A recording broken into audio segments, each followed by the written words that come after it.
Hello everyone, welcome to Career Zone. हम पढ़ रहे हैं थर्मोडायनेमिक्स चैप्टर और वन शॉट में हम इसको देख रहे हैं, लेकिन वन शॉट में भी मैं आपको कुछ पार्ट्स में इस चैप्टर को कवर करवा रहा हूं। जैसे कि पार्ट 1 मैं आपको पहले करवा चुका हूं।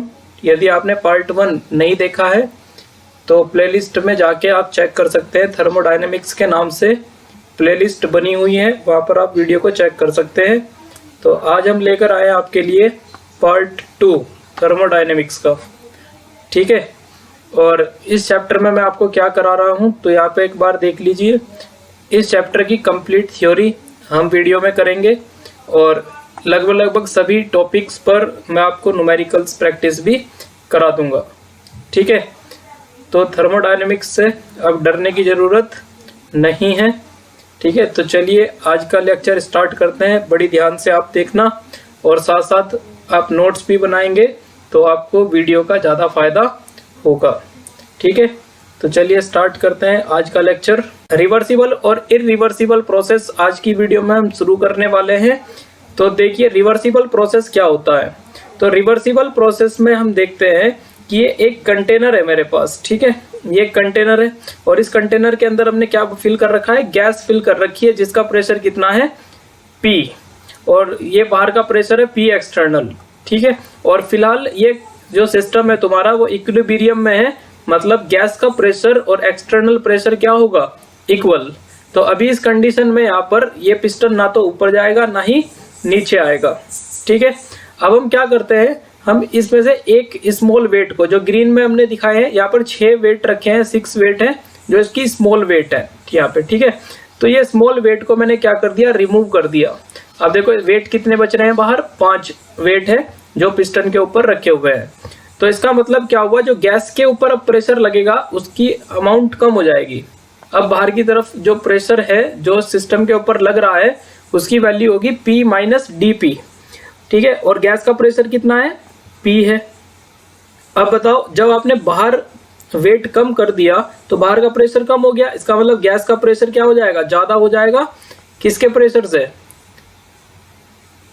एक्सटर्नल प्रेशर से, क्योंकि एक्सटर्नल प्रेशर की वैल्यू कितनी हो गई है, P माइनस DP। ये D स्मॉल चेंज के लिए लिखा है हमने, ठीक है ना। स्मॉल वेट हटाने से स्मॉल अमाउंट में तुम्हारा प्रेशर कम हो चुका है बाहर। तो अभी क्या होगा, चूंकि अंदर का प्रेशर ज्यादा हो गया है तो ये गैस एक्सपेंड करेगी। गैस क्या करेगी, एक्सपेंड। और जब गैस एक्सपेंड करेगी तो अंदर का प्रेशर कम हो जाएगा, क्योंकि जब एक्सपेंशन होगा तो मॉलिक्यूल्स दूर दूर हो जाएंगे, प्रेशर कम होगा। तो गैस इतना एक्सपेंड करेगी कि उसका प्रेशर कितना हो जाए, जब उसका प्रेशर बाहर के प्रेशर के जितना हो जाएगा बस उतना ही गैस एक्सपेंड करेगी और फिर से एक जो तुम्हारा प्रोसेस है वो इक्विलिब्रियम में आ जाएगा। बाहर का एक, जब हमने स्मॉल वेट को रिमूव किया तो बाहर का प्रेशर कितना हो गया, P माइनस DP। और जब गैस एक्सपेंड करी तो अंदर का प्रेशर भी तो कम होगा ना।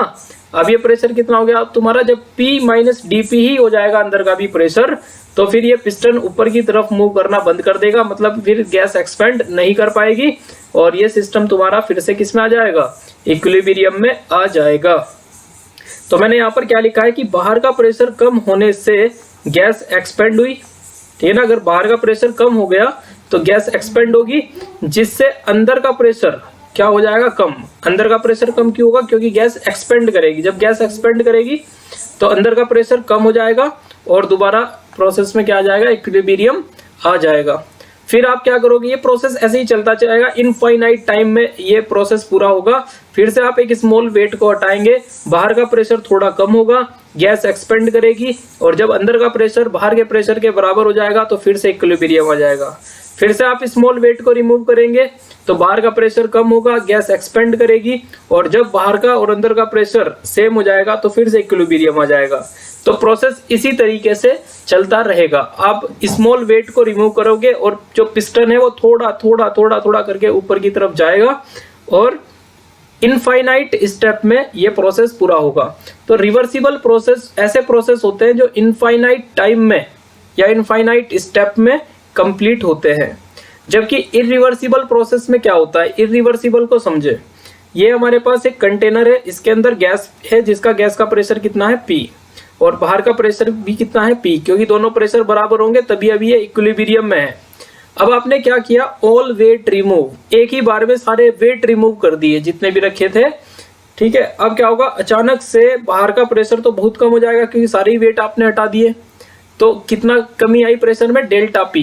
तो बाहर का प्रेशर है P, इनिशियल प्रेशर था, माइनस dP, और ये जो डेल्टा हमने लगाया है वो लार्ज चेंज के लिए है, और जो स्मॉल d हम लिखते हैं वो स्मॉल चेंज के लिए होता है। ठीक है, तो बाहर का प्रेशर क्या हुआ, P माइनस dP, तो लार्ज यहाँ पर डिक्रीमेंट हुआ प्रेशर में बाहर की तरफ।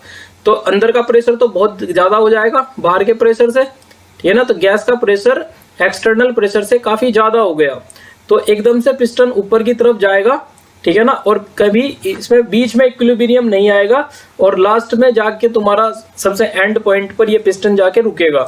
और कहाँ पर रुकेगा ये, जब अंदर का प्रेशर बाहर के प्रेशर के बराबर हो जाएगा, जब गैस का प्रेशर भी P माइनस dP हो जाएगा तो तभी ये पिस्टन जाके रुकेगा। तो इरिवर्सिबल प्रोसेस में आपको इक्विलिब्रियम कहाँ पर देखने को मिलता है, या तो इनिशियली या फिर केवल फाइनली लास्ट में। तो बीच में आपको इक्विलिब्रियम देखने को यहाँ पर नहीं मिलेगा। ठीक है, तो यहाँ पर मैंने क्या लिखा है, एक बार इसको भी देख लेते हैं कि बाहर का प्रेशर बहुत अधिक कम होने के कारण, बाहर का प्रेशर बहुत कम है ना, बहुत अधिक कम हो चुका है क्योंकि आपने सारे वेट हटा दिए हैं एक ही बार में। तो गैस क्या करेगी, गैस में अचानक एक्सपेंशन होगा और केवल फाइनल में इक्विलिब्रियम आएगा। तो यहाँ पर बीच में इक्विलिब्रियम कहीं पर नहीं आता है।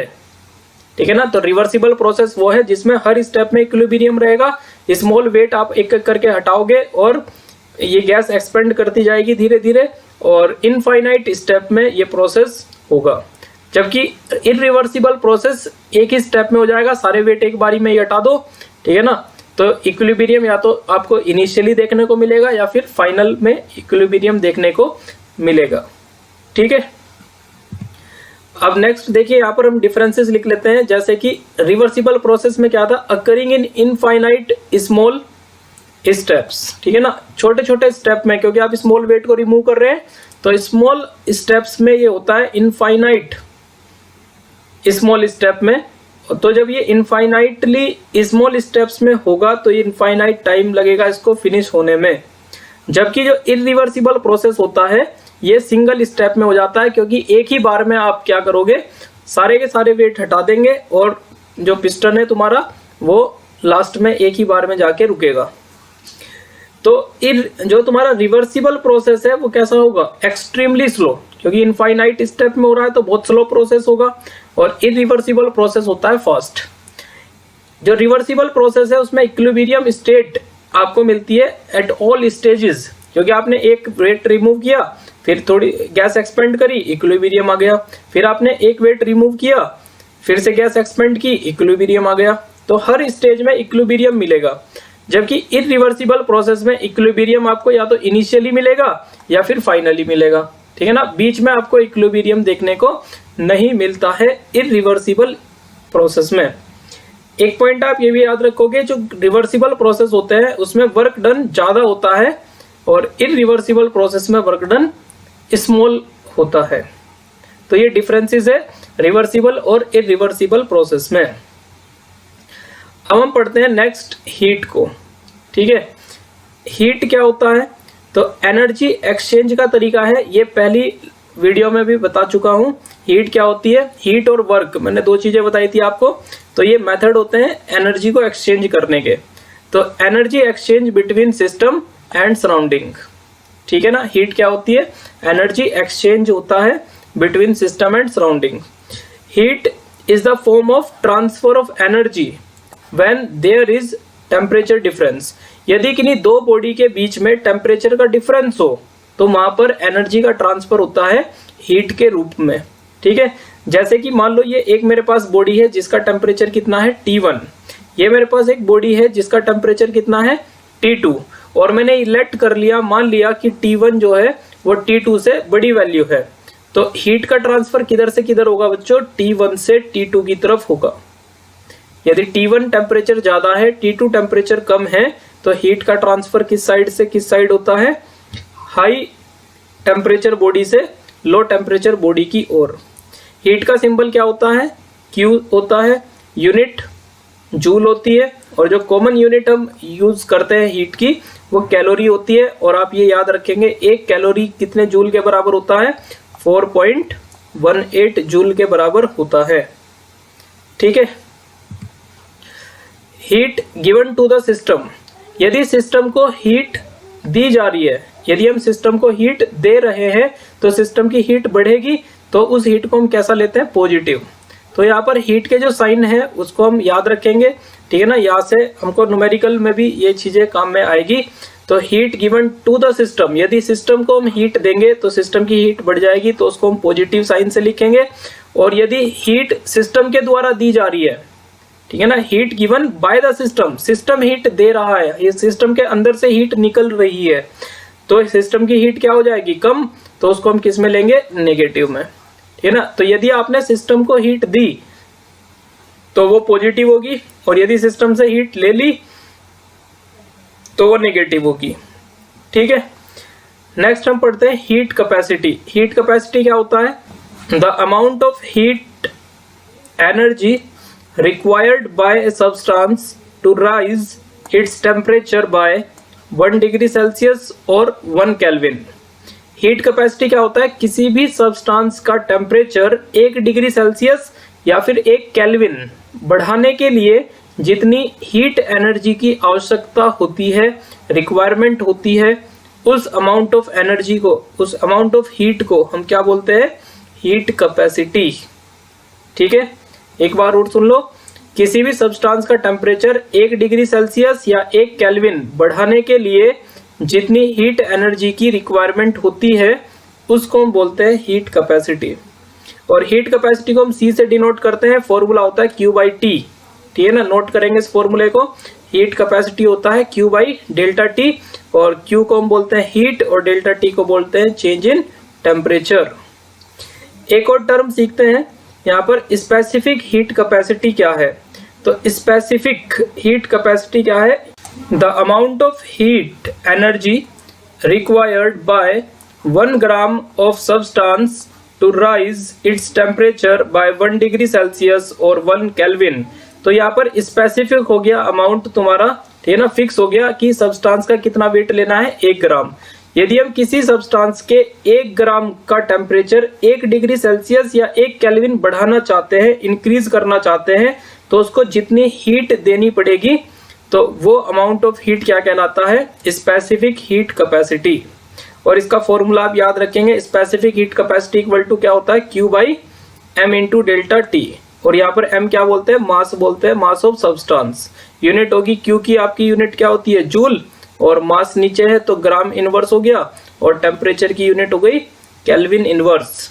तो जूल पर ग्राम पर केल्विन इसकी यूनिट होती है स्पेसिफिक हीट कैपेसिटी की। ठीक है ना। तो स्पेसिफिक हीट कैपेसिटी में आप 1 डिग्री सेल्सियस या 1 केल्विन से टेम्परेचर को बढ़ाओगे 1 ग्राम सब्सटेंस का। ठीक है। नेक्स्ट देखिए, वाटर के लिए स्पेसिफिक हीट कैपेसिटी की वैल्यू आप याद कर सकते हो, 4.2 जूल होती है। इसका मतलब क्या होगा कि अगर आपने 1 ग्राम वाटर लिया है और उसका टेम्परेचर 1 डिग्री सेल्सियस बढ़ाना चाहते हो, तो 4.2 जूल हीट रिक्वायर्ड होगी आपको। Specific heat capacity of water 4.2 joule होने का मतलब है कि 1 ग्राम वाटर का टेम्परेचर 1 डिग्री सेल्सियस या 1 केल्विन बढ़ाने के लिए 4.2 जूल हीट रिक्वायर्ड होगी। ठीक है बच्चों, स्पेसिफिक हीट कैपेसिटी की जो वैल्यू होती है वो 0 से इनफाइनाइट के बीच में हो सकती है।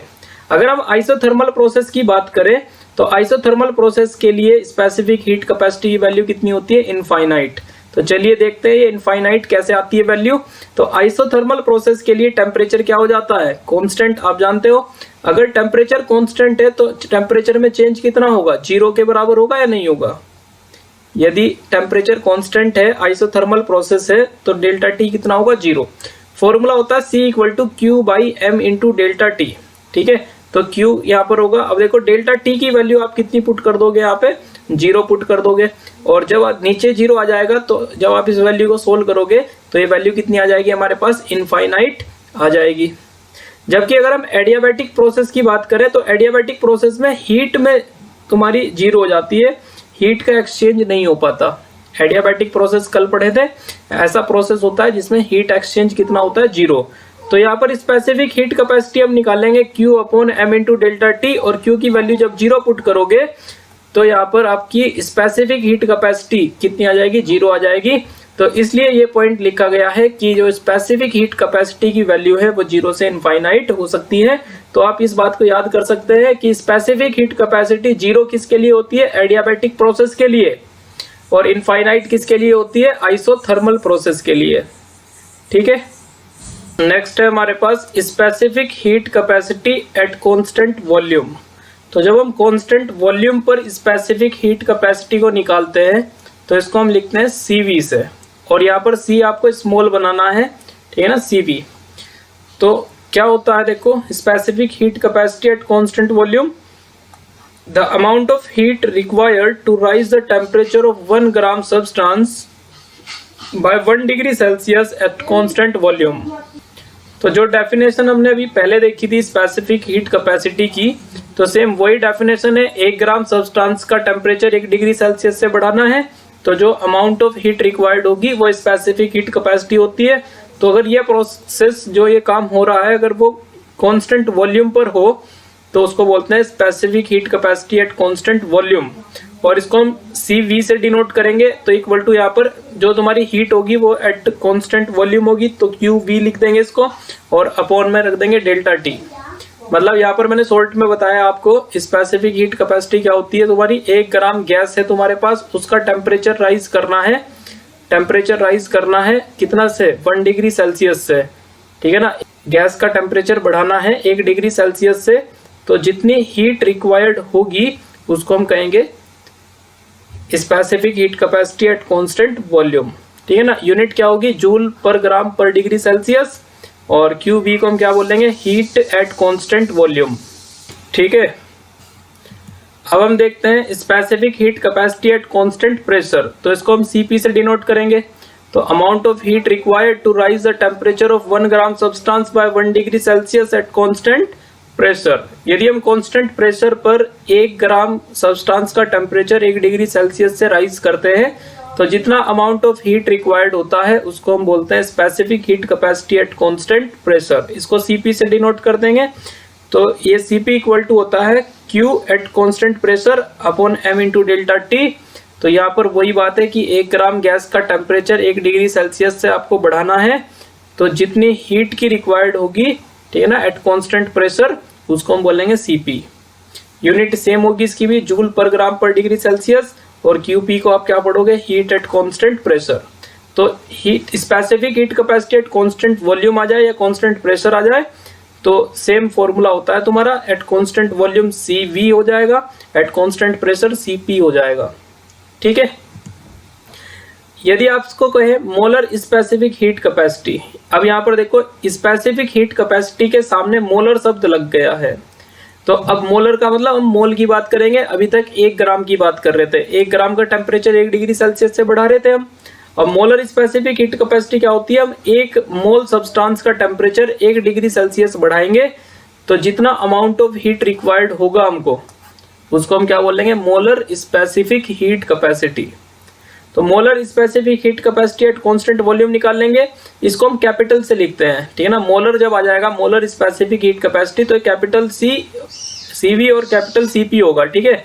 तो कैपिटल CV इक्वल टू क्या होगा, heat at constant volume upon N into delta T। अब यहाँ पर मोल आ जाएगा नीचे, अभी तक हम M लिख रहे थे ना मास, अब उसकी जगह पर मोल आ जाएगा, यूनिट भी यहाँ पर ग्राम की जगह पर मोल आ जाएगी, ठीक है। तो जूल पर मोल पर डिग्री सेल्सियस। अब यहाँ से हम QV की वैल्यू निकाल सकते हैं, तो N into delta T cross multiply में इधर पहुंचा दो तो NCV डेल्टा T हो जाएगा, ठीक है ना। और आप इंपॉर्टेंट बात यहाँ पे नोट करिए कि हीट एट कांस्टेंट वॉल्यूम जो होता है हमारे पास उसको हम चेंज इन इंटरनल एनर्जी भी बोलते हैं, और ये आगे हमारे काम आने वाला है। Molar specific heat capacity at constant pressure देखेंगे तो इसको CP से डिनोट करेंगे, heat at constant pressure upon N into delta T formula होगा, ठीक है। यूनिट इसकी सेम होगी, जूल पर मोल पर डिग्री सेल्सियस। अगर यहाँ से मैं QP की वैल्यू को निकालता हूँ तो N डेल्टा T को क्रॉस मल्टीप्लाई में कर दो तो NCP डेल्टा T फॉर्मूला हो जाएगा। QP का क्या नाम होता है, हीट एट कांस्टेंट प्रेशर, या फिर इसको हम चेंज इन एंथैल्पी भी बोलते हैं, ये आगे आने वाली बात है। तो जो मैंने ब्लू पेन से यहाँ पर लिखा है ये आपको आगे काम आएगा, है ना। हीट एट कांस्टेंट वॉल्यूम को हम क्या बोलते हैं, इंटरनल एनर्जी चेंज, और हीट एट कांस्टेंट प्रेशर को क्या बोलते हैं, चेंज इन एंथैल्पी। ठीक है, तो अभी आप इसको लिख के रखो, ये आगे काम आएगा आपके। अब एक एग्जांपल समझते हैं। ऑक्सीजन गैस है मेरे पास, तो ऑक्सीजन गैस के लिए small CV specific heat capacity x है, तो आपको कैपिटल CV की वैल्यू बतानी है कितनी होगी। ठीक है, अब आप यहाँ पर देखो, स्मॉल CV हमारे पास होता है 1 ग्राम सब्सटेंस का टेम्परेचर 1 डिग्री सेल्सियस से राइज करते हैं, तो जितना अमाउंट ऑफ हीट रिक्वायर्ड होता है उसको बोलते हैं स्मॉल CV। कैपिटल CV क्या होता है, 1 मोल सब्सटेंस का आपको टेम्परेचर 1 डिग्री सेल्सियस से राइज करना है, तो जितनी हीट रिक्वायर्ड होगी उसको बोलते हैं कैपिटल CV। ठीक है, तो यहाँ पर आप एक रिलेशन यूज कर सकते हो। अब चूंकि देखो ये 1 ग्राम के लिए है और ये 1 मोल के लिए है। ठीक है, तो यदि हम मोलर मास से मल्टीप्लाई कर दें स्मॉल CV की, तो कैपिटल CV हमारे पास आ जाता है। तो आप डायरेक्ट ये फॉर्मूला याद करो, इस कैपिटल CV इक्वल टू होता है m इंटू स्मॉल CV, और यहाँ पर m को हम बोलते हैं, ठीक है ना, मोलर मास या मोलिकुलर मास। इसी तरीके से कैपिटल CP इक्वल टू क्या हो जाएगा, m इंटू स्मॉल CP, और ये रिलेशन डायरेक्ट आ जाता है एग्जाम में। ठीक है ना, नीट में भी ये पूछा हुआ था आपका 2021 में, CP minus CV equal to क्या होता है, R, और ये सभी गैस के लिए वैलिड होता है। गैस चाहे कोई सी भी आ जाए, ऑक्सीजन गैस हो, नाइट्रोजन गैस हो, any gas, CP minus CV equal to क्या होगा, R, और ये CP CV आपके कैपिटल है। ठीक है ना। अब यहाँ पर देखो एक क्वेश्चन है हमारे पास, अभी जो पीछे क्वेश्चन है ये ऑक्सीजन वाला, तो इसके लिए कैपिटल जो तुम्हारा CV है इसकी वैल्यू कितनी हो जाएगी ऑक्सीजन गैस के लिए। ऑक्सीजन गैस का जो मॉलिक्यूलर मास है वो 32 होता है ना, तो यहाँ पर जो कैपिटल CV की वैल्यू आएगी आपकी वो 32x हो जाएगी। ठीक है ना, इस फॉर्मूले से जो भी ये फॉर्मूला पढ़ा है ना हमने, कैपिटल CV किसके बराबर होता है, m इंटू CV के। तो m कितना होगा, O2 के लिए 32 होगा, और स्मॉल CV की वैल्यू x गिवन थी, तो 32x आ जाएगा। ठीक है, इसी टाइप का देखो एक क्वेश्चन ये है, हमारे पास नाइट्रोजन गैस है और आपको वैल्यू बतानी है small CP minus small CV की। देखो हम जानते हैं capital CP minus capital CV equal to R होता है, और अभी मैंने कैपिटल CP का फॉर्मूला आपको बताया m इंटू स्मॉल CP, और माइनस कैपिटल CV का फॉर्मूला होता है m into small CV equal to R। यहाँ से m को कॉमन ले लेंगे आप, m को कॉमन लिया तो यहाँ पर बचेगा small CP minus small CV, तो m को R के अपोन में ले आओ। ठीक है ना, तो small CP minus small CV equal to कितना हो जाएगा, R अपॉन 28, क्योंकि मोलर मास नाइट्रोजन का होता है 28। तो इसी के साथ आपका करेक्ट आंसर कौन सा होगा, ऑप्शन नंबर 4। तो इस टाइप का क्वेश्चन पेपर में बन सकता है। ठीक है ना, तो आप यहाँ पर एक फॉर्मूला बना के रखो, ये फॉर्मूला है small CP minus small CV अगर पूछेगा तो R/m होता है, और m है यहाँ पर मोलर मास। ठीक है, और capital CP minus capital CV अगर पूछेगा तो इक्वल टू होता है R। ठीक है, नेक्स्ट क्वेश्चन पे चलते हैं। Molar heat capacity of water in equilibrium with ice eight constant pressure. आपको मोलर हीट कैपेसिटी बतानी है एट कांस्टेंट प्रेशर पर। ठीक है ना, और हमारे पास इक्विलिब्रियम किस किस का है, वाटर का और आइस का। तो आप ये बताएंगे मुझको कि जो वाटर और आइस का इक्विलिब्रियम है, ये इक्विलिब्रियम है तुम्हारा वाटर का और आइस का, ये एग्जिस्ट किस टेम्परेचर पे करता है, तो ये एग्जिस्ट करता है 0 डिग्री सेल्सियस पर। ठीक है ना, तो 0 डिग्री सेल्सियस अगर रहेगा टेम्परेचर तो वाटर और आइस इक्विलिब्रियम में रहेंगे, और यदि ये टेम्परेचर आप कम ज्यादा करोगे तो ये इक्विलिब्रियम डिस्टर्ब हो जाएगा। अगर इक्विलिब्रियम बनाकर रखना है वाटर का और आइस का, तो टेम्परेचर को क्या रखना पड़ेगा, कांस्टेंट रखना पड़ेगा। ठीक है ना, तो टेम्परेचर हो गया कांस्टेंट, और यदि टेम्परेचर कांस्टेंट हो गया तो चेंज इन टेम्परेचर कितना लोगे, 0। यदि टेम्परेचर कांस्टेंट हो गया तो चेंज इन टेम्परेचर कितना हो जाएगा, 0। अब स्पेसिफिक हीट कैपेसिटी की वैल्यू होती है हमारे पास Q upon N into delta T, और डेल्टा टी की वैल्यू कितनी हो गई, 0। और अगर अपॉन में 0 आ जाए तो आंसर कितना हो जाता है, इनफाइनाइट हो जाता है। तो मोलर हीट कैपेसिटी की वैल्यू इनफाइनाइट हो जाएगी वाटर आइस इक्विलिब्रियम के लिए। ठीक है, नेक्स्ट क्वेश्चन है हमारे पास, for hydrogen gas CP minus CV equal to A है, और ऑक्सीजन गैस के लिए Cp minus Cv equal to B है, तो आपको ए और बी का रिलेशन बताना है। Cp minus Cv equal to R होता है फॉर एनी गैस, ठीक है ना। सभी गैस के लिए क्या एप्लीकेबल होता है, Cp minus Cv equal to R. तो यहाँ पर Cp minus Cv equal to A given है, यहाँ पर Cp minus Cv B given है, तो दोनों ही आर के बराबर होंगे, तो इसलिए हम कहेंगे कि ए और बी क्या होंगे, आपस में इक्वल होंगे, क्योंकि दोनों ही आर के बराबर होंगे, हाइड्रोजन गैस के लिए भी, ऑक्सीजन गैस के लिए भी। एक नया ये रिलेशन याद करना है, Cv इक्वल टू होता है F बाई टू आर। एक ही रिलेशन याद करना है, Cv इक्वल टू होता है F बाई टू आर, और यहाँ पर हम F को बोलते हैं डिग्री ऑफ फ्रीडम, और ये डिपेंड करती है इसकी वैल्यू एटोमिसिटी ऑफ गैस पर, कि गैस डाई एटोमिक है, मोनो एटोमिक है ना, पॉली एटोमिक है, तो अलग अलग एटोमिसिटी के लिए F की वैल्यू अलग अलग होती है। तो मैं भी F की वैल्यू आपको बताऊंगा। तो Cv equal to F by two R होता है। अब हम एक रिलेशन जानते हैं, Cp minus Cv equal to R है, तो इस रिलेशन से हम Cp की वैल्यू को भी निकाल सकते हैं। जब मैं Cp की वैल्यू निकालूंगा तो Cv को इधर लेके आएंगे, तो R प्लस Cv लिखेंगे, ठीक। Cv की वैल्यू पुट कर देंगे F बाई टू आर, यहाँ से R को कॉमन ले लेंगे, तो F बाई टू प्लस 1, ये हमारा Cp का फॉर्मूला आ जाएगा। तो आपको एक Cv का formula F by two R याद रखना है, और Cp का फॉर्मूला R, ठीक है ना, बाहर है, और F बाई टू प्लस 1 तुम्हारा ये ब्रैकेट में आ जाएगा, ठीक है। अब देखो, मोनोएटॉमिक गैस अगर हमारे पास है, हीलियम, नियोन, ऑर्गन, तो F की वैल्यू कितनी होगी, 3। ये लर्न करना है, याद करेंगे ना। मोनोएटॉमिक गैस के लिए F की वैल्यू 3, डायएटॉमिक गैस के लिए F की वैल्यू 5 होगी, और डायएटॉमिक गैस हो सकती है तुम्हारी O2N2। पॉलीएटॉमिक गैस जैसे O3 हो गया, अमोनिया हो गया, CH4 हो गया, तो इसके लिए तुम्हारा डिग्री ऑफ फ्रीडम F की वैल्यू कितनी होती है, 6, ठीक। अब जरा हम इस टेबल पे नजर लगाते हैं, यहाँ पर F की वैल्यू दे रखी है आपको, डिग्री ऑफ फ्रीडम, ठीक है। यहाँ पर Cv equal to F by two R अभी हमने देखा है फॉर्मूला होता है, और Cp equal to Cv plus R हम लिख सकते हैं, Cp minus Cv equal to R से।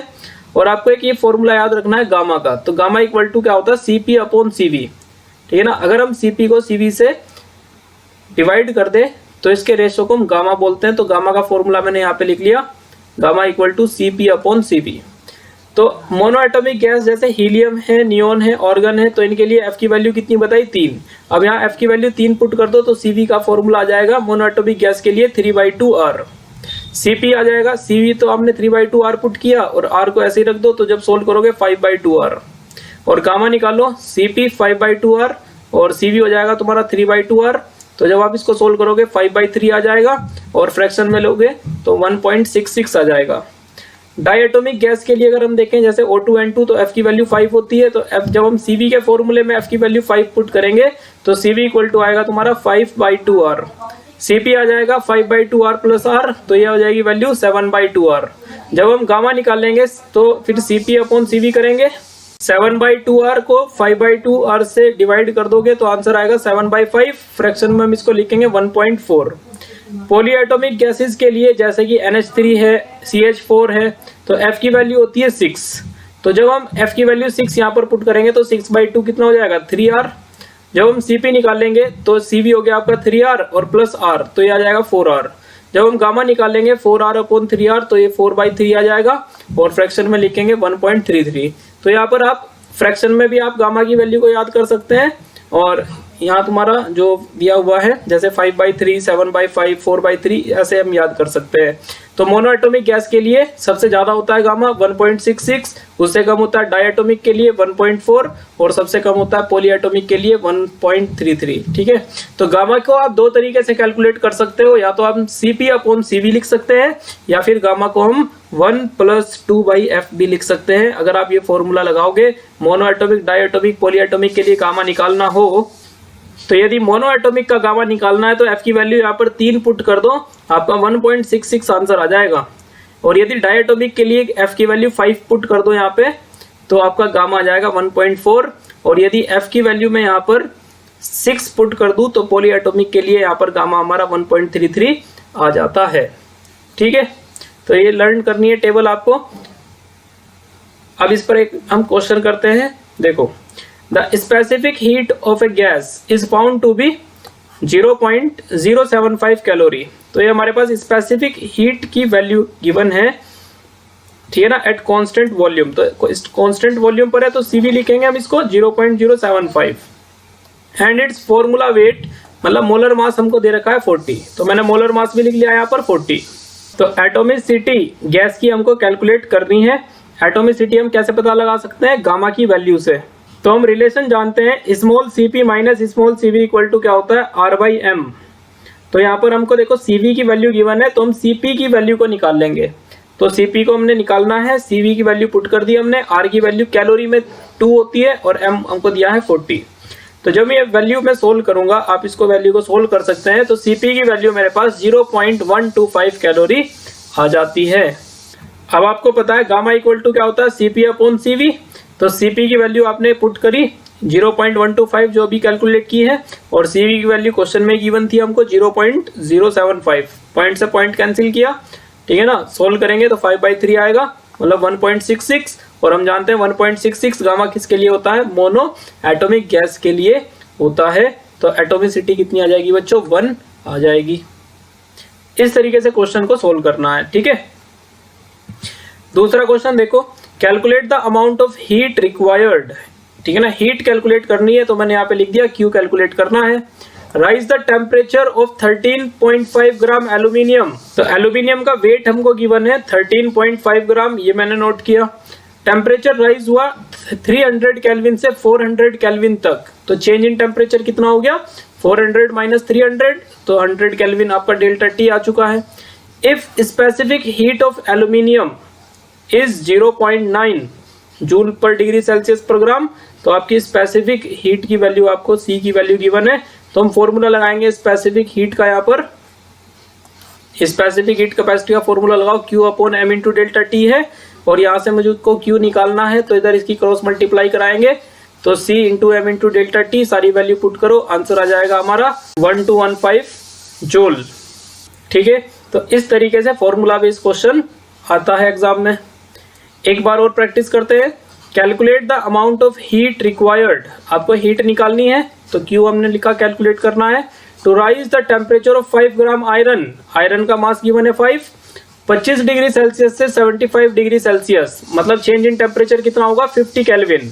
Then specific heat capacity of iron is 0.45, आपको स्पेसिफिक हीट कैपेसिटी भी गिवन है, तो सीधा फॉर्मूला है हमारे पास C equal to Q/m into delta T। यहाँ से Q की वैल्यू कैलकुलेट करेंगे, तो सब आपके पास वैल्यूज गिवन है, कैलकुलेट करके आंसर आ जाएगा आपका, ठीक है। एक क्वेश्चन और देखते हैं, calculate the weight of gold, आपको वेट कैलकुलेट करना है इस बार, तो M निकालना है।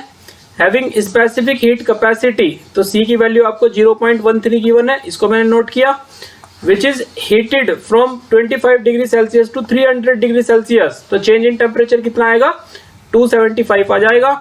Where the heat absorb is 1500 joule, आपको Q की वैल्यू गिवन है 1500 जूल है, तो मैं जानता हूं यहाँ पर C equal to Q equal to क्या होता है, CM इंटू डेल्टा T। यहाँ से M की वैल्यू निकालेंगे, तो ये फॉर्मूला बनेगा तुम्हारे पास, ठीक है। वैल्यू पुट कर दो, अपना आंसर आ जाएगा। तो बिल्कुल फॉर्मूला बेस्ड क्वेश्चन बनता है, ठीक है ना। यहाँ पर अब देखते हैं, मैंने आपको बताया एनर्जी एक्सचेंज के 2 तरीके हैं। एनर्जी वर्क के रूप में भी एक्सचेंज हो सकती है और हीट के रूप में भी हो सकती है। तो वर्क के रूप में अगर होती है तो एक मैकेनिकल मेथड होता है, और हीट के रूप में है तो नॉन मैकेनिकल मेथड होता है, ठीक है। तो हम ये कह सकते हैं कि वर्क क्या होता है, वर्क मैकेनिकल वे होता है ऑफ ट्रांसफर ऑफ एनर्जी, ठीक है ना। एनर्जी को ट्रांसफर करने का एक मैकेनिकल मेथड है। आपने वर्क के बहुत सारे फॉर्मूले पढ़े होंगे फिजिक्स में भी, जैसे work equal to force into displacement होता है, इलेक्ट्रिक वर्क इक्वल टू हमने पढ़ा है Q इंटू V होता है, ग्रेविटेशनल वर्क भी हमने पढ़ा है mgh होता है, स्प्रिंग में भी वर्क हमने पढ़ा है 1/2 kx²। और यहाँ पर हम जो फॉर्मूला यूज करेंगे मैकेनिकल वर्क का, वो होगा W equal to minus P external into delta V, ठीक है ना। P एक्सटर्नल का मतलब एक्सटर्नल प्रेशर, और डेल्टा V होगा चेंज इन वॉल्यूम। तो यहाँ पर एक मैकेनिकल वर्क का हम ये फॉर्मूला यूज करेंगे, W equal to minus P external pressure into delta V change in volume, ठीक है। तो देखो ये हमारा एक स्टैंडर्ड फॉर्मूला है, इसको हम दिमाग में रखेंगे, W equal to minus P external pressure into delta V। ये हमारे पास एक गैस है, तो इसका गैस का प्रेशर है P, और ऊपर से है ना ये पिस्टन को हम दबा रहे हैं तो बाहर से भी प्रेशर लगा रहे हैं P एक्सटर्नल, और बाहर का और अंदर का प्रेशर जब बराबर होगा तो ये गैस एक्सपेंड नहीं करेगी और ये इक्विलिब्रियम में रहेगा। लेकिन अगर हम गैस का प्रेशर बढ़ा दें एक्सटर्नल प्रेशर से, अंदर का प्रेशर हमने ज़्यादा कर दिया, तो बताओ क्या होगा? अगर अंदर का प्रेशर ज़्यादा होगा तो गैस एक्सपेंड करेगी, अगर गैस एक्सपेंड करेगी तो वॉल्यूम बढ़ेगा, और चेंज इन वॉल्यूम कितना हो जाएगा? पॉजिटिव। चेंज इन वॉल्यूम कैसा हो जाएगा? पॉजिटिव। और यहाँ पर जब इस फॉर्मूले में डेल्टा V की वैल्यू पॉजिटिव पुट करेंगे तो प्लस माइनस माइनस वर्क कैसा आएगा? माइनस आएगा, क्योंकि वर्क के फॉर्मूले में एक तो माइनस पहले से ही है, और डेल्टा V की वैल्यू पॉजिटिव रखोगे आप तो प्लस माइनस माइनस हो जाएगा। तो अभी देखो गैस एक्सपेंड कर रही है, तो हम ये कहेंगे कि वर्क डन कौन कर रहा है? गैस। गैस के द्वारा वर्क हो रहा है, क्योंकि गैस एक्सपेंड कर रही है, इस पिस्टन को ऊपर की तरफ लेके जाएगी। तो जब गैस एक्सपेंड होती है तो वह किस पर वर्क करती है? सराउंडिंग पर वर्क करती है। ठीक है, तो वर्क नेगेटिव होता है, वर्क नेगेटिव होता है यदि गैस का प्रेशर एक्सटर्नल प्रेशर से ज़्यादा हो जाए, क्योंकि वॉल्यूम में तुम्हारा चेंज पॉजिटिव आता है, और वर्क नेगेटिव आएगा तो हम ये क्या कहेंगे कि वर्क कौन कर रहा है? सिस्टम कर रहा है, सिस्टम के द्वारा वर्क हो रहा है सराउंडिंग पर, यदि वर्क की वैल्यू नेगेटिव आ रही है। और यदि दूसरी कंडीशन देखो, एक्सटर्नल प्रेशर ज़्यादा हो जाए गैस के प्रेशर पर तो गैस कंप्रेस हो जाएगी, दबेगी गैस, तो वॉल्यूम कम हो जाएगा, वॉल्यूम कम होगा तो चेंज इन वॉल्यूम नेगेटिव आएगा, और यदि चेंज इन वॉल्यूम नेगेटिव है तो वर्क कैसा आ जाएगा? पॉजिटिव, क्योंकि एक नेगेटिव तो वर्क के फॉर्मूले में ही है, दूसरा नेगेटिव हो जाएगा तुम्हारा वॉल्यूम का, तो नेगेटिव नेगेटिव पॉजिटिव हो जाएगा। और यदि वर्क पॉजिटिव आ रहा है तो हम क्या कहेंगे? Work done on the gas. अब गैस के ऊपर वर्क किया जा रहा है, ठीक है ना, क्योंकि हम दबा रहे हैं ना गैस को, तो गैस के ऊपर वर्क कर रहे हैं तो पॉजिटिव होगा। एक क्वेश्चन देखते हैं। An ideal gas enclose in a cylinder fitted with A frictionless weightless piston. इन्होंने बता दिया जो पिस्टन है वो फ्रिक्शनलेस और वेटलेस है।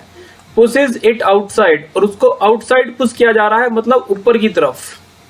What would be the sign convention for the work? Work का साइन बताना है। देखो पिस्टन को पुश कर रहे हैं, पुश का मतलब ऊपर की तरफ पिस्टन जा रहा है, तो वॉल्यूम क्या हो रहा होगा? वहां पर बढ़ रहा होगा, तो चेंज इन वॉल्यूम कैसा आएगा? पॉजिटिव। और यदि चेंज इन वॉल्यूम पॉजिटिव है तो वर्क कैसा आएगा? नेगेटिव, क्योंकि फॉर्मूला क्या होता है वर्क का? वर्क का फॉर्मूला है minus P external pressure into change in volume, ये वर्क का फॉर्मूला है। तो यदि वॉल्यूम नेगेटिव है, सॉरी वॉल्यूम अगर पॉजिटिव है तो वर्क कैसा आ जाएगा? नेगेटिव। ठीक है, एक क्वेश्चन और देखो। If the external pressure is more than the internal pressure, external pressure ज्यादा है इंटरनल प्रेशर से, तो यदि एक्सटर्नल प्रेशर ज्यादा हुआ तो फिर पिस्टन को नीचे की तरफ दबाएगा वो गैस कंप्रेस होगी। Then what will be the sign convention for work done on the cylinder fitted in frictionless weightless piston containing 1 mole of gas. तो देखो जब नीचे की तरफ आप पुश कर रहे हो, है ना, पिस्टन को पुश कर रहे हो नीचे की तरफ, तो यहाँ पर चेंज इन वॉल्यूम में क्या आएगा? नेगेटिव हो जाएगा। चेंज इन वॉल्यूम, वॉल्यूम में चेंज कम होगा, तो वर्क कैसा आएगा? नेगेटिव नेगेटिव पॉजिटिव हो जाएगा, तो वर्क का कन्वेंशन पॉजिटिव आएगा। ठीक है, नेक्स्ट क्वेश्चन है what would be the sign convention for work done on a system for a cylinder containing 1 mole of an ideal gas where external pressure equal to internal pressure. यदि एक container है हमारे पास और उसमें जो piston लगा हुआ है, ठीक है ना, बाहर की तरफ क्या होगा? एक्सटर्नल प्रेशर होगा, और अंदर की तरफ ये इंटरनल प्रेशर होगा, गैस का प्रेशर। तो अगर ये दोनों प्रेशर बराबर हैं हमारे पास, तो साइन बताना है वर्क डन का क्या होगा। तो एक तो यहाँ पर देखो, ना तो गैस, यदि एक्सटर्नल प्रेशर तुम्हारा इंटरनल प्रेशर के बराबर है तो गैस ना तो एक्सपेंड करेगी और ना गैस कंप्रेस होगी, तो कोई वर्क वहां पर नहीं होगा, तो वर्क कितना आ जाएगा हमारे पास? 0 आ जाएगा। ठीक है, क्वेश्चन नंबर 19 कह रहा है calculate the amount of work done when 1 mole of an ideal gas contain a bulb of 2 litre capacity at 1 atmosphere is allowed to enter in evacuated bulb of 10 liter capacity। ठीक है, तो ये दो इसमें part दिए हुए question में, तो यहाँ तक के हम इसको पहले करते हैं। देखो कैलकुलेट करना है आपको वर्क डन जब 1 मोल आइडियल गैस का है और 2 लीटर कैपेसिटी के बल्ब में ये गैस भरी हुई है 1 एटमॉस्फेयर प्रेशर पर। आप इस गैस को, है ना, एक इवैक्यूएटेड बल्ब में एंटर कराते हो, और ये इवैक्यूएटेड बल्ब तुम्हारा 10 लीटर कैपेसिटी का है, तो यहाँ पर वर्क डन कितना होगा, समझ रहे हो। एक कंटेनर है यहाँ पर ये 2 लीटर का, और यहाँ पर एक इवैक्यूएटेड फ्लास्क है, बल्ब है 10 लीटर का। अब यहाँ से गैस को हम इधर ट्रांसफर कर रहे हैं 1 ATM प्रेशर पर, तो वर्क बताना है यहाँ पर कितना होगा। तो इस प्रोसेस में यहाँ पर देखो केस 1 में क्या कह रहा है, जो एक्सपेंशन हो रहा है वो इवैक्यूएटेड बल्ब में हो रहा है, और इवैक्यूएटेड बल्ब का मतलब होता है वैक्यूम में। इवैक्यूएटेड बल्ब का मतलब क्या है कि आप वैक्यूम में गैस को एक्सपेंड करा रहे हो, और वैक्यूम में एक्सटर्नल प्रेशर कितना होता है, 0। और यदि एक्सटर्नल प्रेशर 0 हो गया तो वहां पर वर्क कितना करना पड़ेगा, आपको 0 करना पड़ेगा, क्योंकि वर्क का फॉर्मूला क्या होता है, minus P external pressure into change in volume, और प्रेशर की वैल्यू 0 हो गई तो वर्क कितना होगा, 0। ठीक है। अब इस क्वेश्चन का जो सेकंड पार्ट है उस पे हम चलते हैं। And in another case it is allowed to expand from 1 litre to 5 litre against a pressure of 1 ATM।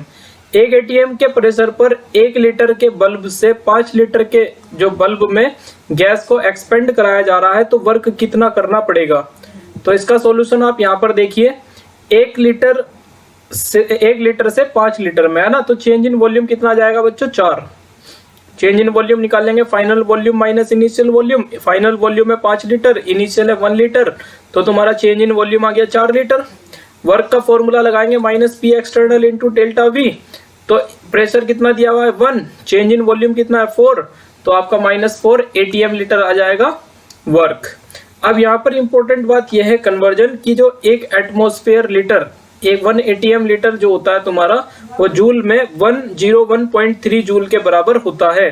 तो इस वर्क को जो -4 हमारे पास आया है, इसको हम जूल में कन्वर्ट करेंगे, तो -4 की मल्टीप्लाई करा देंगे 101.3 से, तो हमारे पास वर्क की वैल्यू आ जाएगी 405.2 जूल, और ये नेगेटिव में आएगा।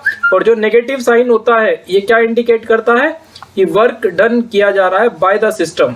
जब सिस्टम के द्वारा वर्क किया जाता है तो हम वर्क नेगेटिव में लेते हैं। नेक्स्ट क्वेश्चन है question number 20। A gas expand by 0.5 litre against an external pressure of 1 ATM, calculate the work done.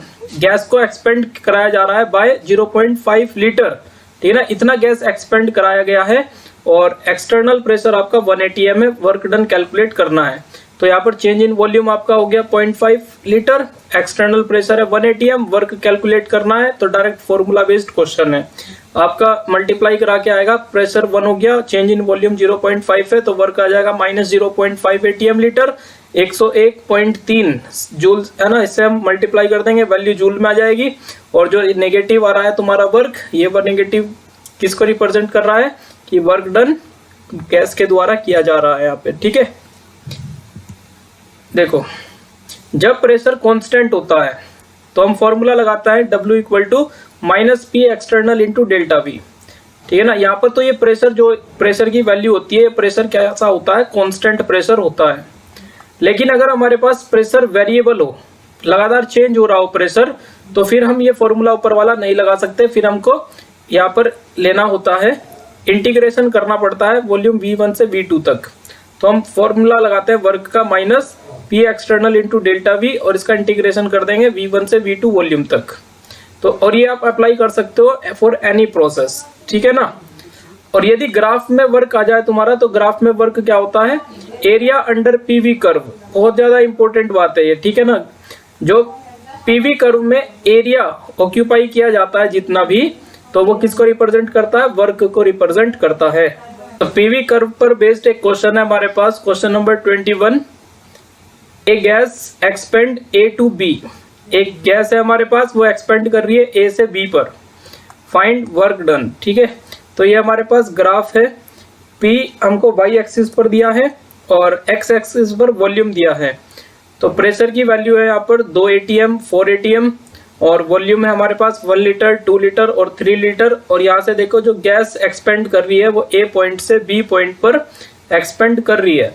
तो हम इसका वर्क डन कैसे निकालेंगे, तो यहाँ से हम देखें, अगर इसका कितना एरिया, ये कर्व जो है तुम्हारा ग्राफ, ये एरिया कितना कवर कर रहा है। तो यहाँ से एक लाइन नीचे ड्रॉ करेंगे और बी से एक लाइन नीचे ड्रॉ करेंगे इस तरीके से।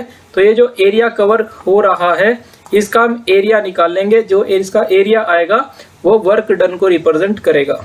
अगर आप ये पार्ट देखो, जो ये एरिया आ रहा है एक्चुअली में ये इस तरीके का है जैसा मैंने नीचे बनाया है, इसको बोलते हैं ट्रेपीजियम, ठीक है। और ट्रेपीजियम का एरिया हम निकालते हैं 1/2 सम ऑफ टू पैरेलल लाइन। कौन सी पैरेलल लाइन है, ये वाली और ये वाली। इस पैरेलल लाइन का जो डिस्टेंस होगा उसका सम कर लेंगे और इनटू ब्रेथ, ठीक है ना। ब्रेथ कौन सी है, ये वाली। इतनी जो डिस्टेंस होगी एक्स एक्सिस पर, इससे मल्टीप्लाई कर लोगे। तो यहाँ पर हम करते हैं इसका ट्रेपीजियम का एरिया निकालते हैं। जो एरिया आएगा वही क्या होगा, वर्क डन होगा। तो एरिया होगा ट्रेपीजियम का 1/2 into sum of two parallel line. तो ये पैरेलल लाइन, इसका डिस्टेंस कितना है ये, तो देखो ये 2 है, यहाँ पर 0 है ओरिजिन पर, तो ये 2 हो गया, ठीक है। प्लस जो इसकी दूसरी पैरेलल लाइन है सामने वाली, इसका लेंथ कितना होगा हमारे पास 4, ठीक है। और इनटू ब्रेथ कितना आ जाएगा इसका, 1 से लेकर 3 तक, तो ये आ जाएगा हमारे पास 2। जब हम इस वैल्यू को सोल्व करेंगे तो 2 से 2 कैंसिल हो जाएगा, हमारे पास वर्क की वैल्यू आएगी 6 और इसकी यूनिट क्या होगी, ATM लीटर।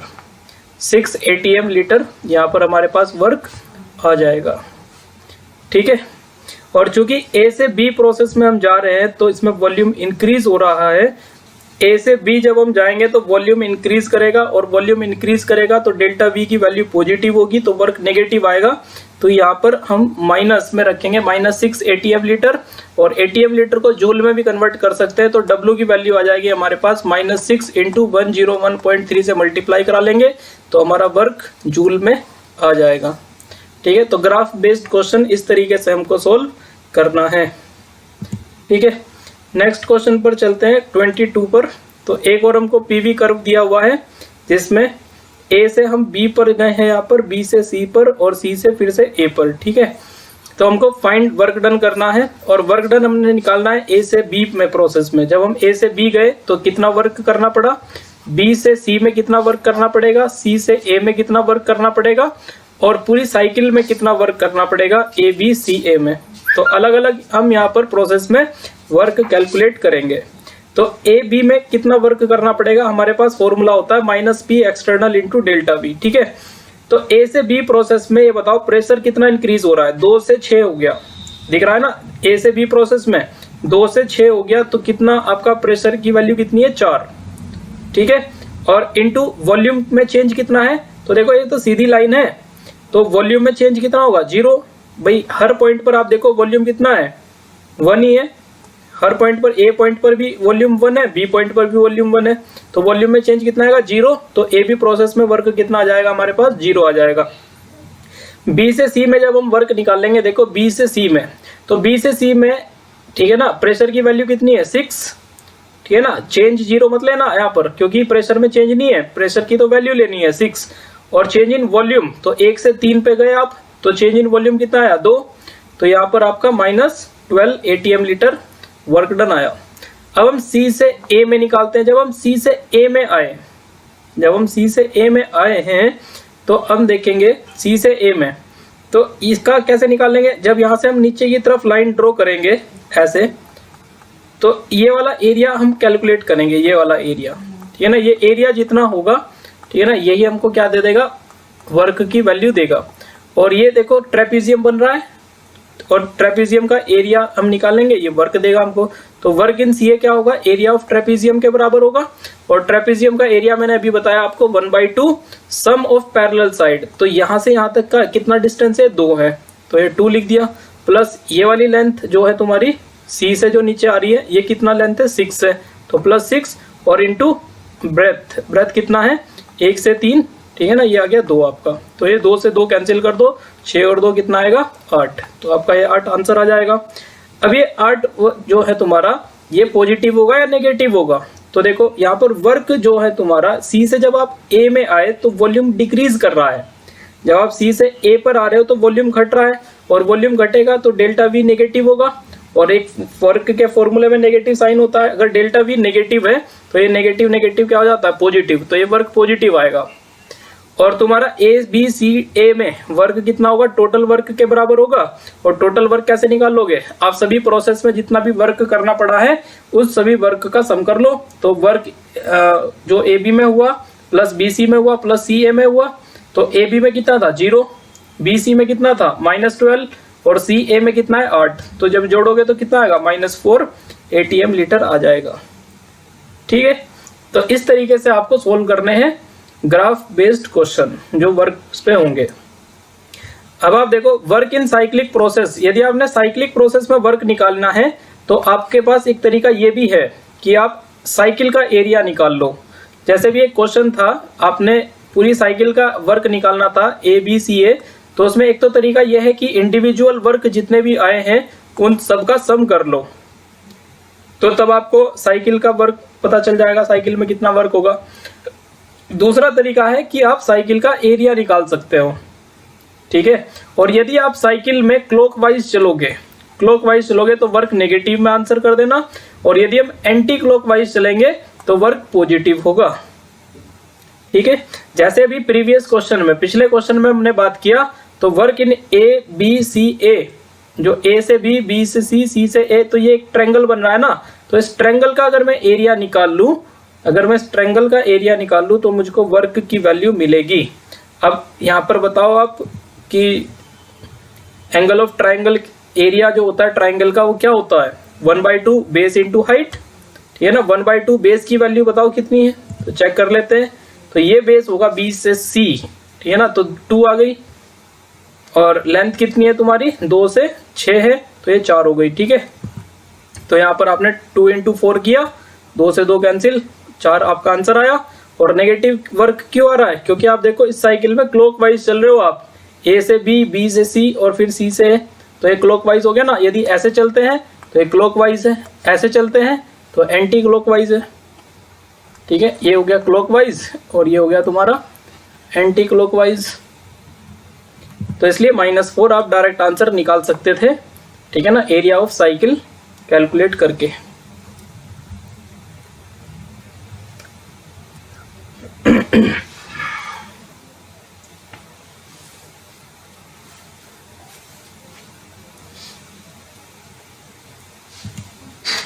एक क्वेश्चन और करते हैं। ठीक है ना, पीवी कर्व का ये क्वेश्चन है। तो आप A से B पे गए, B से C, C से D और D से A, ठीक है ना, क्लॉकवाइज चल रहे हो। आपको करना है वर्क डन फाइंड, और वर्क डन निकालना है A B प्रोसेस में, B C में, C से D में और D से A में और पूरी साइकिल में। तो जब आप A से B पर गए तो वॉल्यूम में देखो चेंज कुछ नहीं हुआ, तो इसलिए A से B में वर्क कितना होगा, A से B प्रोसेस में वर्क कितना होगा 0, क्योंकि वॉल्यूम कांस्टेंट है। जब आप B से C में गए तो देखो प्रेशर की वैल्यू 6 है, तो प्रेशर की वैल्यू 6 रखी।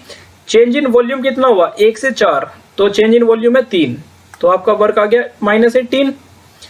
C से D में, अब देखो जब C से D में आए तो फिर से वॉल्यूम क्या हो गया कांस्टेंट, तो वॉल्यूम कांस्टेंट तो वर्क 0।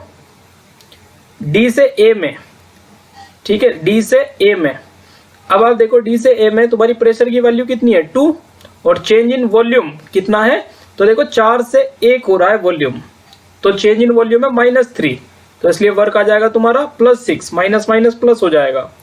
और यदि आपको पूरा वर्क डन निकालना है साइकिल में तो इंडिविजुअल वर्क सारे जोड़ लो, तो 2 तो 0 ही है, एक -18 है, एक +6 है, तो ये आपका -12 आ जाएगा। और दूसरा तरीका मैंने बताया था आपको, साइक्लिक प्रोसेस में अगर वर्क डन निकालना है तो एरिया ऑफ, ये क्यूब है ना, तो क्यूबॉइड का एरिया निकाल लो, लेंथ इंटू ब्रेथ होता है। तो लेंथ कितनी है इसकी, देखो यहाँ से 2 से 6 तक जा रहे हो आप, तो ये 4 हो गया, और ब्रेथ कितनी है 1 से 4 के बीच में है, तो 3 हो गया, तो कितना आएगा 12। और क्लॉकवाइज चल रहे हो तो माइनस आ जाएगा, अगर आप साइकिल में क्लॉकवाइज चल रहे हो तो वर्क होगा नेगेटिव। समझ में आ रही है बात। यदि आपको मैग्नीट्यूड ऑफ वर्क निकालना हो डिफरेंट प्रोसेसेस में, ये क्वेश्चन डायरेक्ट आता है, तो आइसोबारिक प्रोसेस में वर्क सबसे ज्यादा होता है, उससे कम आइसोथर्मल, एडियाबैटिक, आइसोकोरिक। आइसोकोरिक में तो वॉल्यूम कांस्टेंट ही रहता है, तो वर्क इसमें 0 ही रहेगा। ठीक है, और आइसोथर्मल और एडियाबैटिक में आप ग्राफ की हेल्प से भी देख सकते हो। मैंने आपको ग्राफ बताया था पीवी ग्राफ में, ठीक है ना, एक ग्राफ ऐसे आता है, एक ग्राफ ऐसे आता है। तो ये वाला आइसोथर्मल का था और ये दूसरा वाला ग्राफ है जो वो एडियाबैटिक का था। ठीक है, तो हम देखेंगे किसमें एरिया ज्यादा होगा। अगर मैं नीचे की तरफ लाइन ड्रॉ करूं इस तरीके से, तो कौन से ग्राफ का, ठीक है ना, एरिया ज्यादा होगा, आइसोथर्मल का ज्यादा होगा और एडियाबैटिक का जो एरिया आएगा तुम्हारा ग्राफ में पीवी कर्व में एरिया कम आएगा एडियाबैटिक में, इसलिए वर्क कम आएगा। वर्क इन आइसोथर्मल एक्सपेंशन हमको निकालना है ना। आइसोथर्मल प्रोसेस में वर्क का फॉर्मूला हम देखेंगे और हो रहा है यहाँ पे एक्सपेंशन। ठीक है, तो आइसोथर्मल प्रोसेस में टेम्परेचर क्या होता है हमारे पास, कांस्टेंट। ठीक है, और जब टेम्परेचर कांस्टेंट होता है तो हम बॉयल्स लॉ वहां पर लगाते हैं, P inversely proportional to V, या फिर हमने फॉर्मूला पढ़ा है बॉयल्स लॉ का P1V1 इक्वल टू P2V2। ठीक है ना, ये आइसोथर्मल प्रोसेस के लिए वैलिड होता है। तो एक तो आप फॉर्मूला डायरेक्ट याद करेंगे, रिवर्सिबल आइसोथर्मल एक्सपेंशन के लिए वर्क का फॉर्मूला होता है W equal to minus nRT log base E V2 upon V1। ठीक है, और यदि आपको log बेस E को log बेस 10 में कन्वर्ट करना है, यहाँ पर log का बेस E है, इसको 10 बेस पे कन्वर्ट करेंगे तो 2.303 से मल्टीप्लाई करा लेंगे तो हमारे पास फॉर्मूला आएगा W equal to minus 2.303 nRT log base 10 V2 upon V1। या फिर आप V2, चूंकि अभी हमने पढ़ा है बॉयल्स लॉ लगता है आइसोथर्मल में P1V1 इक्वल टू P2V2, तो यहाँ से हम P1 अपॉन P2 को लिख सकते हैं V2 अपॉन V1। तो जहां पर फॉर्मूले में V2 अपॉन V1 आ रहा है उसकी जगह पर हम P1 अपॉन P2 भी पुट कर सकते हैं, P1 अपॉन P2 भी लिख सकते हैं यहाँ पे। ठीक है, V2 अपॉन V1 लिख लो या इसकी जगह पर P1 अपॉन P2 लिख सकते हो। तो ये फॉर्मूला आप डायरेक्ट याद करेंगे और इसका यहाँ पर डेरिवेशन भी बताया गया है। तो डेरिवेशन नीट के लिए ज्यादा इंपॉर्टेंट नहीं है, आप डायरेक्ट फॉर्मूले को याद रख सकते हो। ठीक है, देखो ये क्या दिखाया है यहाँ पर, ये कंटेनर है। ठीक है ना, डेरिवेशन हम बता रहे हैं। तो यहाँ पर तुम स्मॉल वेट को जब रिमूव करोगे तो बाहर का प्रेशर क्या हो जाएगा, कम, अंदर का प्रेशर क्या हो जाएगा, ज्यादा। तो गैस का प्रेशर ज्यादा होगा यहाँ पर एक्सटर्नल प्रेशर से, क्योंकि आपने बाहर से वेट को रिमूव किया है। तो जब वेट रिमूव हो जाता है तो गैस क्या करेगी, यहाँ पे एक्सपेंड करेगी, क्योंकि अंदर का प्रेशर ज्यादा हो जाएगा। और जब गैस एक्सपेंड करेगी, एक्सपेंशन से क्या होता है, कूलिंग, तो गैस कूल हो जाएगी। ठीक है, और कूल होने से गैस का टेम्परेचर क्या होगा, फॉल, टेम्परेचर में कमी आएगी। और जब टेम्परेचर में कमी आएगी गैस के, तो गैस बाहर से टेम्परेचर को क्या करेगी, एब्जॉर्ब, गैस एब्जॉर्ब करेगी हीट को, है ना, फ्रॉम द सराउंडिंग। और फिर से क्या होगा, इक्विलिब्रियम फिर से आ जाएगा, फिर से उतना ही टेम्परेचर हो जाएगा जितना पहले था। ठीक है, तो ये थियोरेटिकल पोर्शन हुआ यहाँ पे। अब देखो फॉर्मूला हमारे पास था W equal to minus P external into change in volume. ठीक है ना, ये फॉर्मूला है। तो यहाँ पर एक्सटर्नल प्रेशर की जगह पर मैं क्या रखूंगा, nRT अपॉन V। प्रेशर की जगह पर क्या पुट कर दो, nRT अपॉन V। और nRT अपॉन V कहाँ से आता है हमारे पास, PV इक्वल टू nRT से आता है। जब हम P एक्सटर्नल निकालेंगे तो V nRT के अपॉन में चला जाता है। ठीक है, अब यहाँ से जो कांस्टेंट वैल्यू है, जैसे मोल्स कांस्टेंट है, R कांस्टेंट है, टेम्परेचर कांस्टेंट है, तो ये टर्म्स हमने बाहर निकाली और dV अपॉन V का इंटीग्रेशन करेंगे, वॉल्यूम की लिमिट रखेंगे V1 से V2 तक। ठीक है, माइनस nRT। अब dV अपॉन V का जो इंटीग्रेशन होता है वो log बेस E V होता है और लिमिट V1 से V2 हम लगाएंगे यहाँ पे। ठीक है, अब यहाँ पर एक बार अपर लिमिट पुट करेंगे, फिर माइनस लोअर लिमिट पुट करेंगे। तो V की जगह एक बार हमने रखा V2 माइनस, फिर V की जगह पर V1।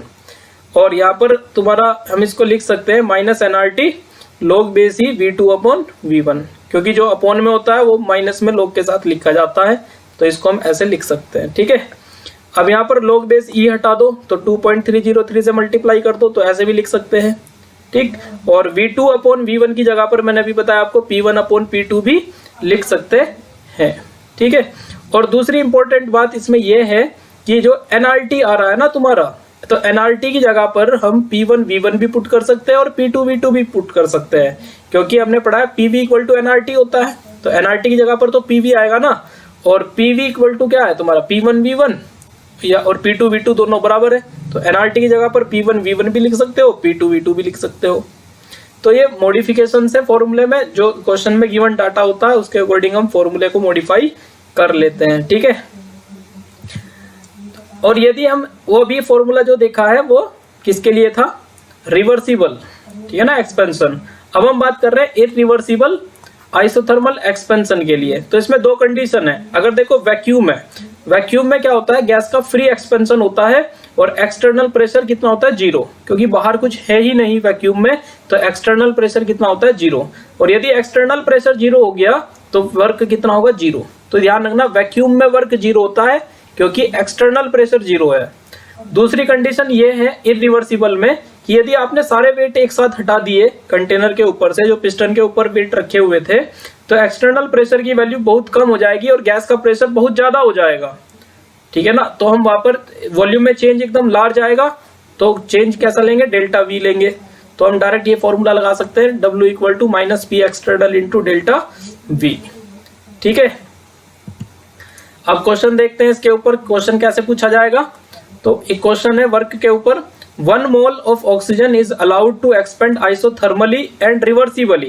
देखो क्वेश्चन में बताया कि एक गैस का 1 मोल है, तो मैं डाटा भी लिख लेता हूं यहाँ पर। देखो मोल 1 है और ये आइसोथर्मली रिवर्सिबली एक्सपेंड कर रही है, तो मुझको फॉर्मूला भी पता चल गया। यहाँ पर रिवर्सिबल वाला लगाना है, W equal to 2.303 nRT log base 10 V2 upon V1, ठीक है। और यहाँ पर देखो जो एक्सपेंशन हो रहा है वो 5 मीटर क्यूब से 10 मीटर क्यूब हो रहा है, तो मेरे को V1 पता चल गया, V2 पता चल गया। टेम्परेचर 300 केल्विन है, तो टेम्परेचर भी हो गया यहाँ पर। Calculate work done, work done हमको कैलकुलेट करना है W। तो फॉर्मूला हमारे पास है, वैल्यू हमने n की देखो 1 रख दी, R की वैल्यू जूल में, हम आंसर को निकालेंगे तो R की वैल्यू जूल में रखेंगे 8.314, टेम्परेचर 300 है, V2 अपॉन V1 हो गया 10/5, log 2 की वैल्यू 0.301 होती है। इन सब की मल्टीप्लाई कर लेना, ये आएगा, ठीक है ना, 16 के आंसर। दूसरा क्वेश्चन है, how much heat would be absorb by 2 litre of an ideal gas at 5 atm pressure, 5 atm pressure if it's expand isothermally into an evacuated flask of 5 litre, ठीक है। 2 लीटर का हमारे पास एक कंटेनर है और वहां से गैस 5 लीटर के कंटेनर में एक्सपेंड करी जा रही है और 5 एटमॉस्फेयर का हमारे पास प्रेशर भी है, लेकिन जो ये 5 लीटर का फ्लास्क है वो इवैक्यूएटेड फ्लास्क है। और अभी पीछे मैंने बताया आपको, अगर इवैक्यूएटेड फ्लास्क है तो इवैक्यूएटेड फ्लास्क में क्या होता है, इवैक्यूएटेड फ्लास्क में क्या होता है, वैक्यूम, और वैक्यूम में एक्सटर्नल प्रेशर जीरो होता है और एडियाबैटिक कंडीशन होती है, आइसोलेटेड सिस्टम होता है इवैक्यूएटेड फ्लास्क। और इवैक्यूएटेड में क्या होता है, एडियाबैटिक बाउंड्री होती है जिसमें हीट का एक्सचेंज नहीं हो सकता, तो Q की वैल्यू कितनी होती है, 0, ठीक है ना। और वैक्यूम होता है अंदर, तो प्रेशर 0 होगा। तो यहाँ पर तुम्हारा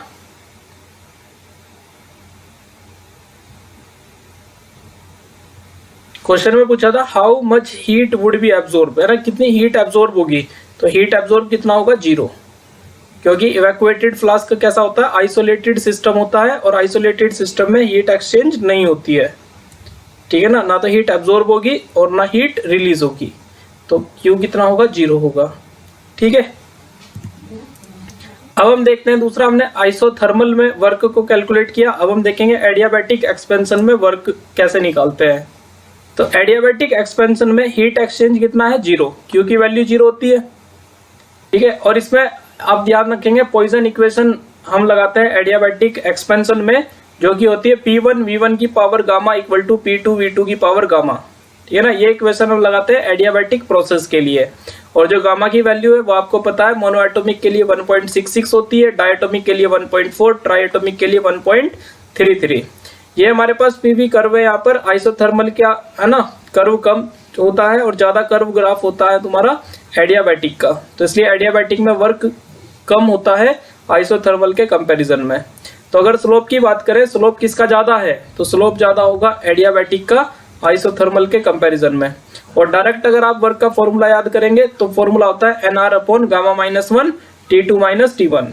N मोल्स होते हैं तुम्हारे, R यूनिवर्सल गैस कांस्टेंट है, गामा आप जानते हो मोनो एटॉमिक और ट्राइएटॉमिक के लिए क्या होता है, और T2 - T1। T2 बड़ा टेम्परेचर है, T1 छोटा टेम्परेचर है। अब इसका हम डेरिवेशन भी देख सकते हैं यहाँ पर, ठीक है ना, किस तरीके से फॉर्मूला आता है। नीट के लिए आपको डायरेक्ट फॉर्मूला याद करना है, ये फॉर्मूला कैसे ड्राइव हुआ इसकी जरूरत नहीं है, ठीक है। फिर भी हम इसको एक बार देख लेते हैं कैसे ये फॉर्मूला आता है। तो W इक्वल टू हमारे पास ये फॉर्मूला है minus P external into delta we, small change लिया है वॉल्यूम में तो इंटीग्रेशन करना पड़ेगा V1 से V2। पॉइजन इक्वेशन अभी मैंने आपको बताई, P1 V1 की power gamma equal to P2 V2 की पावर गामा, इस तरीके से हम लिखते हैं। तो मैं यहाँ से P1 V1 की power gamma equal to constant लिख सकता हूँ और कॉन्स्टेंट को मैंने K लिख दिया। और यहाँ से अगर मैं P की वैल्यू निकाल लूंगा तो V की पावर गामा जो है वो अपॉन में आ जाएगा, ऐसे लिख लेंगे हम यहाँ पर। तो P1 V1 की power gamma equal to P2 V2 की power gamma equal to constant है, ऐसा मैं कह सकता हूँ, क्योंकि P V की पावर गामा कॉन्स्टेंट है ना, तो यहाँ पर P1 V1 की पावर गामा भी कॉन्स्टेंट होगा, P2 V2 की पावर गामा भी कॉन्स्टेंट होगा। तो मेरे पास ये फॉर्मूला है, ठीक है। तो मैं P की जगह पर क्या लिख देता हूँ यहाँ पर, K अपॉन V की पावर गामा, ये मैंने पुट कर दिया यहाँ पे, ठीक है ना, प्रेशर की जगह पर, इंटू डेल्टा V। अब देखो यहाँ पर कांस्टेंट वैल्यू K की तो बाहर निकाल ली हमने, और जो ये V की पावर गामा है इसको हम ऊपर लेके जाएंगे तो V की पावर माइनस गामा हो जाएगा इंटू DV, ठीक है। अब यहाँ पे जो V की पावर माइनस गामा है, ठीक है, इसका हम इंटीग्रेशन करेंगे इंटू DV का। तो इंटीग्रेशन कैसे करेंगे, माइनस गामा प्लस 1, और जो पावर है वही हम नीचे लिख देंगे, ठीक है। और लिमिट लेंगे V1 से V2, ठीक है ना, V की power minus gamma into DV का लिमिट लगाएंगे V1 से V2। अब जहां जहां पर ये V आया है, एक बार अपर लिमिट को पुट करेंगे, एक बार लोअर लिमिट को पुट करेंगे, ठीक है। उससे पहले हमने क्या किया, माइनस गामा प्लस 1 को बाहर निकाल लिया। तो चूंकि ये माइनस है और बाहर भी माइनस है, ठीक है, तो माइनस माइनस ये प्लस हो जाएगा। या आप यहाँ से माइनस को कॉमन ले सकते हो इसमें से।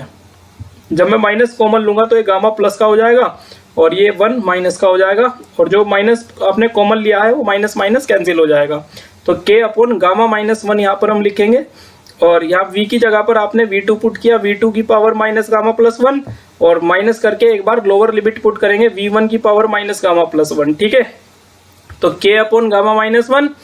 अब यहाँ पर मैं इसको लिखूंगा तो V2 की power minus gamma into V2, ऐसे लिख सकता हूँ मैं इसको, क्योंकि अगर मेरे पास x की पावर 2 है और इसको मुझे इंटू में लिखना है x की पावर माइनस 3, तो इक्वल टू मैं इसको लिख सकता हूँ क्या, x की पावर 2 और प्लस करके माइनस 3, ऐसे लिख सकता हूँ, क्योंकि जब मल्टीप्लाई करते हैं मल्टीप्लाई में पावर ऐड हो जाती है, ठीक है ना। तो यहाँ पर ये मल्टीप्लाई में ऐड करके लिखी हुई पावर, तो इनको अलग अलग कर लो। ये V2 की पावर माइनस गामा है और यहाँ पर V2 की पावर 1 है, तो जब इनको मल्टीप्लाई करेंगे तो V2 की पावर माइनस गामा प्लस 1 हो जाएगा। इसी तरीके से V1 की पावर माइनस गामा प्लस 1 है, इनको अलग अलग करके लिखेंगे, V1 की power minus gamma into V1। अब आपको क्या करना है, जो यहाँ पर K है उसकी मल्टीप्लाई अंदर करानी है, तो इस K की मल्टीप्लाई मैं इसके साथ भी करूंगा, फिर एक बार इधर भी करूंगा। तो K और यहाँ पर V2 की power minus gamma into V2 minus K की मल्टीप्लाई इधर भी हो गई, V1 की पावर माइनस गामा V1, नीचे है आपका गामा माइनस 1। अब इस K की जगह पर हम क्या पुट करेंगे, देखो K की जगह पर हम लिख सकते हैं P1 V1 की पावर गामा और लिख सकते हैं P2 V2 की पावर गामा। तो मैंने यहाँ पर K की जगह पर ये पुट करा है P1 P2 V2 की पावर गामा, फिर आपका V2 की पावर माइनस गामा V2, और K की जगह पर हमने पुट करा है ये P1 V1 की पावर गामा, ठीक है, और V1 की power minus gamma V1 upon gamma minus 1। अब देखो जो कैंसिल हो रहा था टर्म वो सब कैंसिल कर दिए, तो हमारे पास बचा P2 V2 माइनस यहाँ पर P1 V1 और नीचे गामा माइनस 1। तो ये हमारे पास एक फॉर्मूला आ चुका है। तो P2 V2 की जगह पर मैं nRT2 लिख सकता हूँ आइडियल गैस इक्वेशन से, और माइनस P1 V1 की जगह पर nRT1 लिख सकता हूँ upon gamma minus 1।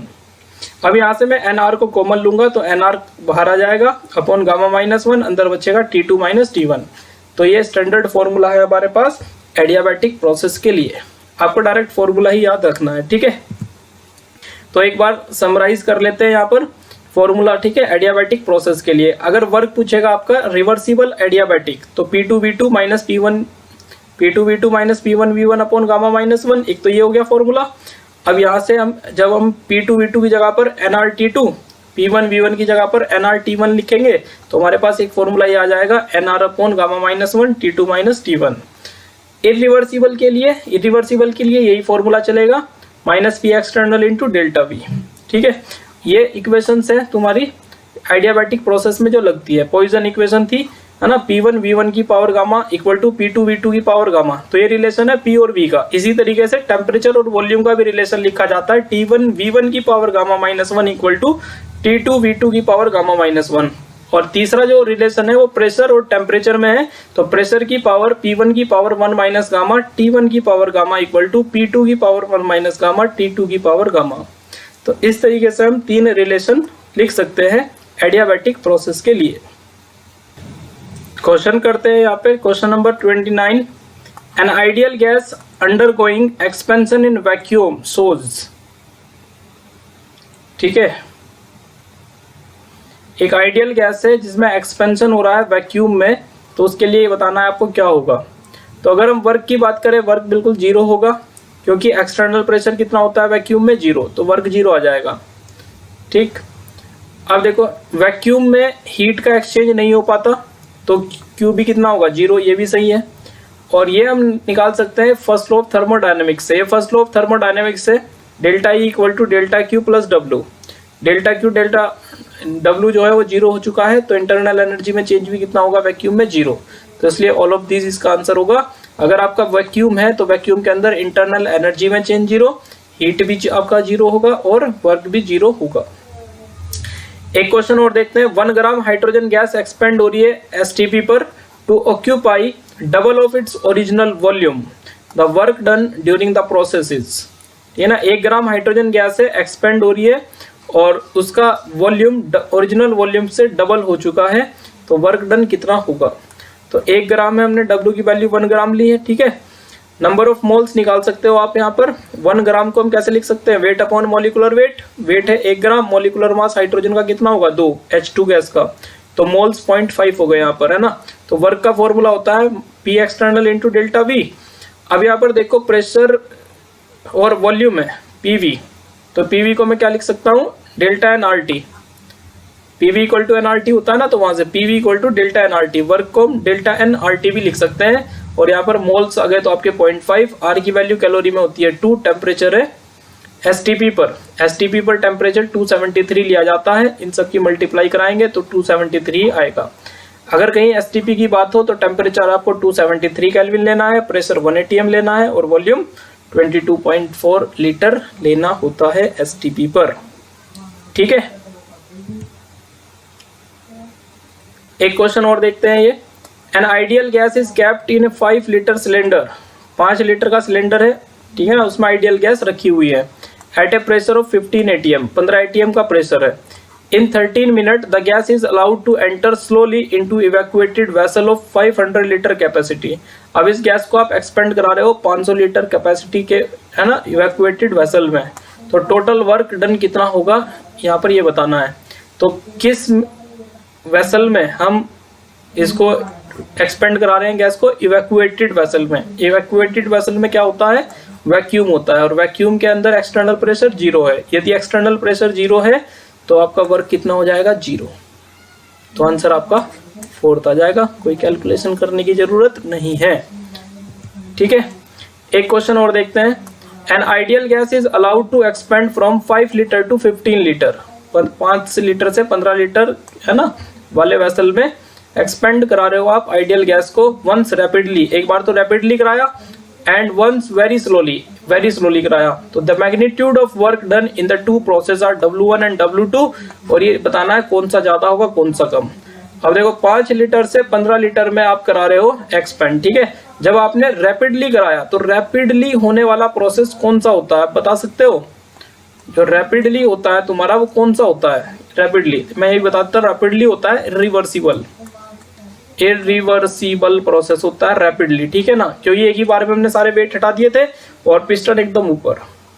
Very slowly कौन सा होता है प्रोसेस? वेरी स्लोली अगर है तो वेरी स्लोली होगा रिवर्सिबल, ठीक है ना। और रिवर्सिबल में वर्क कह रहा है W2 हो रहा है, और इरिवर्सिबल में बोल रहा है वर्क W1 हो रहा है। और आप जानते हो वर्क किस में ज्यादा होता है? रिवर्सिबल में वर्क ज्यादा होता है इरिवर्सिबल से, इसलिए W2 की वैल्यू ज्यादा होगी W1 से, इसलिए इसका W2 की वैल्यू ज्यादा होगी W1 से। ये आ गया तुम्हारा। देखो आंसर तो यहाँ पे लिखा है रैपिड एक्सपेंशन हो रहा है तो इरिवर्सिबल में W1 हो गया वर्क आपका।